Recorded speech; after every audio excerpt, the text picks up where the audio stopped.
Né en 1918 sur les terres brûlées du Cap oriental, Nelson Mandela grandit dans un pays où la couleur de peau décidait du destin.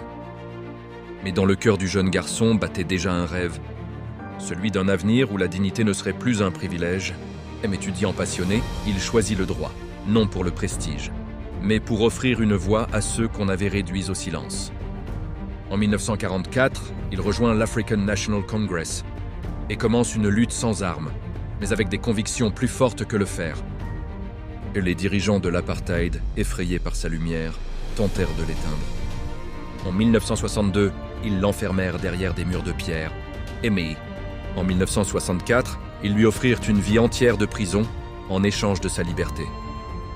Mais ce qu'ils ne savaient pas, c'est que l'on peut enchaîner un homme, mais jamais une idée. Pendant 27 ans, Mandela ne plia pas. Chaque lever de soleil sur Robben Island devenait un serment, celui de ne jamais renoncer. Mais un jour, le monde s'ouvrit à nouveau. 1990, Mandela franchit les portes de la prison, non pas en vaincu, mais en vainqueur de lui-même.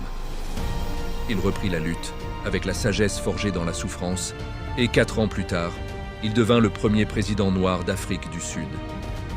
Son rêve d'un pays uni, d'une nation multicolore, venait de naître.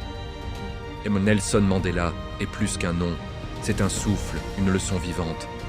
La persévérance est plus puissante que la peur, et l'amour plus fort que la haine. Et son héritage continue d'éclairer nos pas, nous rappelant que même dans les ténèbres les plus denses, une seule flamme de conviction peut illuminer le monde entier.